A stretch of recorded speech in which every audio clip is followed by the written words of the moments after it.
Have you ever stopped to think about what makes a ghost story actually scary? What gets under your skin?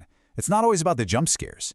So today, we're going to get under the hood of two very different, very modern animated horror stories to see exactly how the machinery of fear works.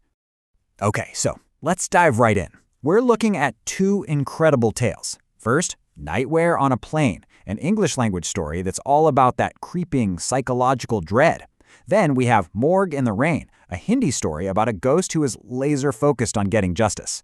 One leaves you questioning your own sanity, the other gives you a terrifyingly clear answer. So how do they both manage to scare us so effectively? Here's the game plan for this explainer. We'll kick things off with a quick intro to both stories. Then, we'll break down how they build their atmosphere, how they introduce the central threat, and of course, how they stick the landing. And finally, we'll pull it all together into a kind of toolkit for understanding horror storytelling. All right, first up, a quick introduction to our stories. Nightmare on a Plane is about a narrator stuck on a nearly empty flight on Halloween night who has this really unsettling encounter involving a passenger who just happens to be a corpse. On the flip side, Morgue in the Rain is about a morgue attendant who gets called into work on a stormy night by a mysterious young man who is definitely not what he seems.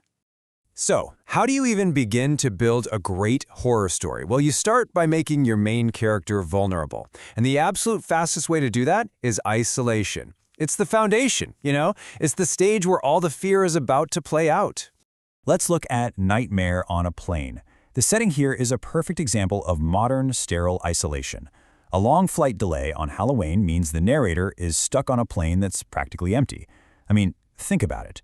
You're trapped in this enclosed metal tube, thousands of feet in the air, and there is literally nowhere to run. The narrator even says they preferred sharing the cabin with fewer passengers, a choice that, well, it comes back to haunt them.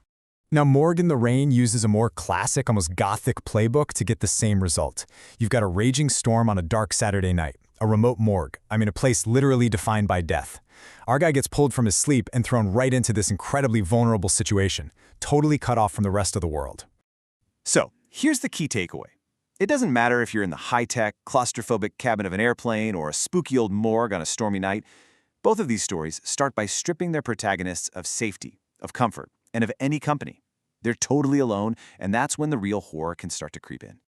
Okay, the stage is set. Now, the threat arrives. But what is it? Is it this vague, creeping sense that something is just wrong? Or is it a direct, terrifying demand? The way this first encounter goes down, it really defines the entire story. So before we go any further, we got to define a key idea here, especially for our first story, the uncanny. This term was famously explored by Sigmund Freud, and it describes that feeling when something is familiar, but also deeply strange. It's not a monster jumping out at you. No, it's that slow burn unease where you just can't put your finger on what's off. And that uncertainty, that's what's so terrifying. Nightmare on a Plane is a masterclass in the uncanny. The horror isn't a ghost attacking anyone. It's this subtle but powerful shift in the atmosphere. A sudden, totally inexplicable feeling of sorrow and dread that just fills the cabin after a corpse is brought on board. And then there's that mysterious banging that apparently no one else can hear. Now let's contrast that with Morgue in the Rain. The encounter here is the complete opposite. It's direct, it's personal, and man, is it urgent. A ghost, who looks solid but somehow isn't wet from the pouring rain, shows up with a very specific life-or-death mission. There's zero ambiguity here. He needs the attendant to do something, right now, to get justice for his own murder. And this just brilliantly highlights the two fundamental paths that horror can take.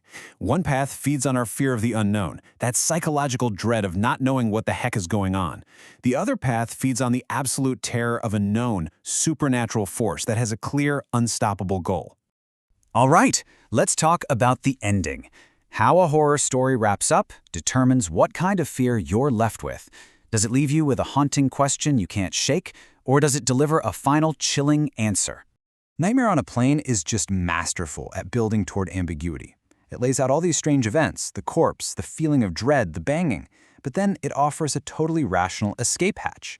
The narrator thinks, maybe it was just a prank. It was Halloween after all. The story never, ever confirms if what happened was real or just a weird series of coincidences. You see, the horror is the fact that there's no answer. The real fear isn't what happened on that plane, it's the uncertainty that's going to stick with the narrator for the rest of their life. That feeling of not being able to trust your own mind, that's the ghost that follows you home. Morgan the Rain, on the other hand, follows a much more straightforward path. It's all cause and effect. The ghost makes a request. The attendant finds the ghost's decapitated body. He does what he's asked and sews the head back on. And the story wraps up with a neat little bow, a newspaper article confirming the ghost got his bloody revenge.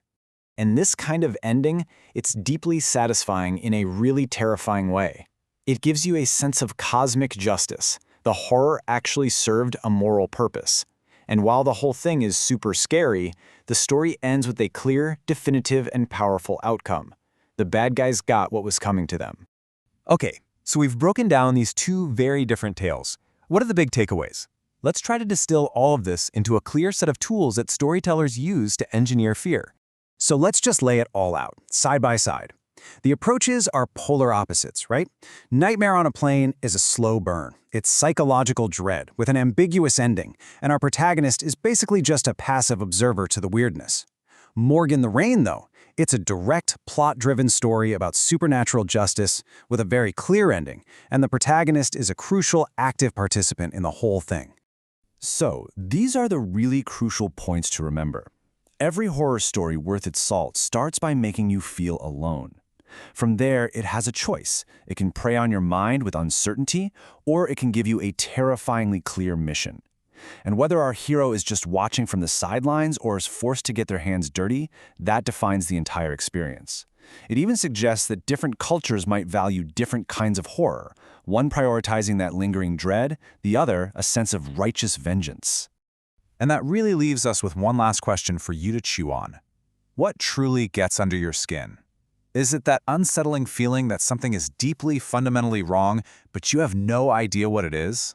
Or is it the chilling certainty that a supernatural force is at work, and you're caught right in its path? The answer probably says a lot about what you personally fear the most.